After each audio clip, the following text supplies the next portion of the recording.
Hello friends, मैं doctor नवीन, pulmonologist end TB specialist. आज आपको डिटेल में समझाऊंगा कि अगर आपको टीबी के लक्षण दिखने शुरू हुए हैं तो उससे कितने दिन पहले आपको टीबी हुआ होगा, यानी कि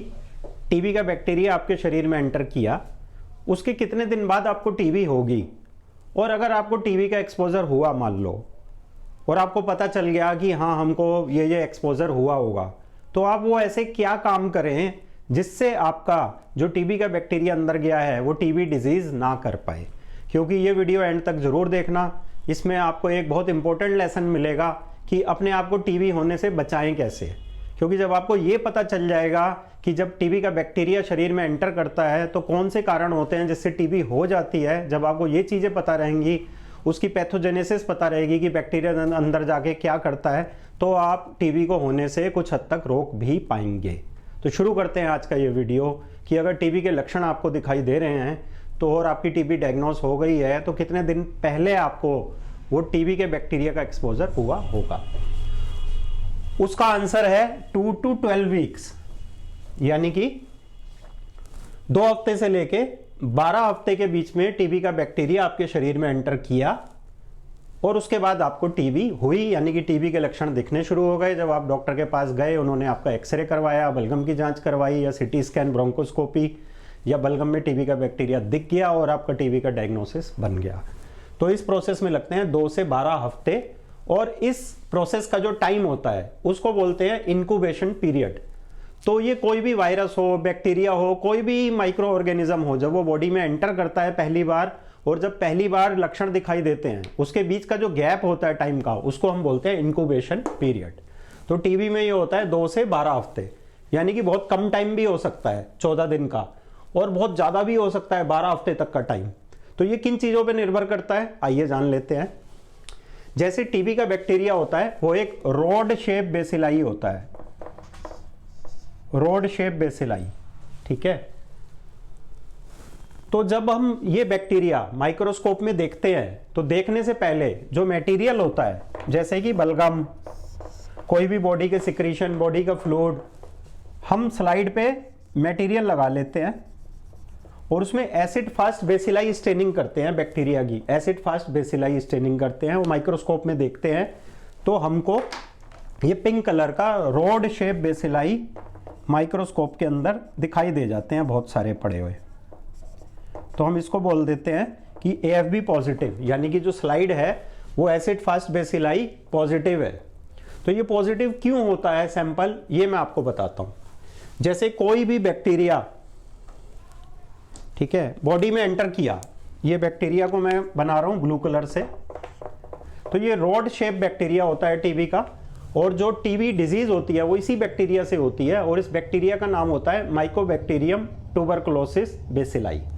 तो ये बैक्टीरिया एनवायरनमेंट में रहता है, जो कि खांसने से, छींकने से, थूकने से, ड्रॉपलेट इन्फेक्शन के थ्रू एक पर्सन से दूसरे पर्सन में ट्रांसमिट हो जाता है।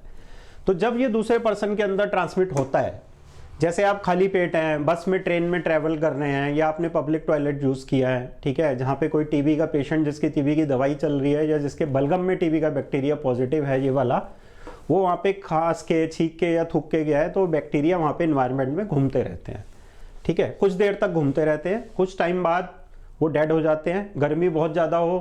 तो भी डेड हो जाते हैं, सर्दी बहुत ज़्यादा हो तो भी डेड हो जाते हैं, क्योंकि ये एक टेम्परेचर रेंज होती है जो बैक्टीरिया की ग्रोथ के लिए चाहिए होती है, ठीक है। तो वहाँ पे इन्वायरमेंट में रहते हैं ये, जो आपको दिखाई नहीं देते हैं, ठीक है। आप वहाँ पे गए, आपने इनहेल कर लिया इस बैक्टीरिया को, अपने अंदर इनहेल किया, तो ये या तो आपके नाक के थ्रू जाएगा या आपके मुंह के थ्रू जाएगा। अब ये बैक्टीरिया हो सकता है आपकी गले की म्यूकोसा में लगा रह जाए, ठीक है, गले में ही लगा रह जाए। हो सकता है गले में आपको इचिंग हो या गले में रेडनेस हो या आपका गला खराब होने के लक्षण दिखे, और ये भी हो सकता है ये बैक्टीरिया डायरेक्टली अंदर चला जाए, ठीक है। तो ये जो म्यूकोसा होती है यहाँ पे, ये म्यूकोसा को डैमेज करते हैं, हमारे जो लाइनिंग होती है, और अंदर एंटर कर जाते हैं। अंदर जब ये एंटर करते हैं तो अंदर ब्लड वेसल होती हैं, जिसे हम आर्टरी और वेन बोलते हैं, उसके अंदर आ जाते हैं, और आर्टरी वेन के थ्रू जाकर के ये लंग्स में जाकर के घोन कॉम्प्लेक्स बना लेते हैं। और कुछ लोगों में तो ये घोन कॉम्प्लेक्स के फॉर्म में पड़े रहते हैं, ज़्यादा फैलते नहीं है। जब बॉडी की इम्यूनिटी कम होती है, जैसे आपने ड्रिंक किया, स्मोक किया, या आप कुछ दवाइयाँ स्टेरॉइड की ले रहे हैं, तो उसके बाद क्या होता है, ये बैक्टीरिया जो है फ्लेयर अप हो जाता है और ये टीबी डिजीज़ कर देता है। तो अगर आपको ऐसा कोई एक्सपोजर हुआ है, आपको लगता है कि आप ऐसी जगह पर गए हो या टीबी वार्ड में गए हो या कहीं गए हो, आपकी बॉडी की इम्यूनिटी उस समय वीक थी, तो आप नमक के पानी के गरारे करें, स्टीम लें, और जो मैंने लंग डिटॉक्स के वीडियो बनाए हैं उसका पालन करें, लंग की एक्सरसाइज करें, हेल्दी डाइट लें, फ्रूट्स लें, वेजिटेबल्स लें, ठीक है, और अपना पेट भरा रखें। जब भी सुबह खाली पेट निकलें, खाली पेट बिल्कुल ना निकलें, प्रोटीन रिच हैवी ब्रेकफास्ट लेकर ही आपने निकलना है, या पब्लिक ट्रांसपोर्ट आप यूज़ करते हैं तो सुबह कुछ खा के ही निकलना है। अल्कोहल ड्रिंकिंग नहीं करनी है, आपको एक्सपोजर हुआ है तो उन दिनों में बिल्कुल नहीं करनी है, ताकि वो टीबी का बैक्टीरिया अगर आपकी बॉडी के अंदर एंटर किया है तो आपका कुछ बिगाड़ ना पाए। ठीक है फ्रेंड्स, तो आज मैंने आपको सब चीज़ें डिटेल में बता दी हैं कि लक्षण दिखने के कितने दिन पहले टीबी हुआ होगा। अगर फ्रेंड्स आपको लगता है कि टीबी के बैक्टीरिया का एक्सपोजर आपको हुआ है और आपको टीबी डिजीज़ है या आपकी टीबी ठीक नहीं हो रही है, तो हमारा ये सेंटर है दिल्ली में आदर्श नगर में, जिसका नाम है सेव लंग सेंटर। आप नीचे दिए गए नंबर पे केवल व्हाट्सएप मैसेज छोड़ेंगे, कॉल करने की नीड नहीं है क्योंकि ऑलरेडी बहुत कॉल्स आती हैं, हम नहीं ले पाते हैं। तो जो व्हाट्सएप करते हैं उनको जल्दी हेल्प मिल जाती है, अपॉइंटमेंट जल्दी मिल जाता है, तो आप व्हाट्सएप करेंगे। नीचे दिए गए नंबर पे आप ऑनलाइन वीडियो कॉल के लिए भी अपॉइंटमेंट ले सकते हैं और फिजिकल अपॉइंटमेंट हमारे सेंटर पे यहाँ आके दिखा भी सकते हैं। थैंक यू, धन्यवाद।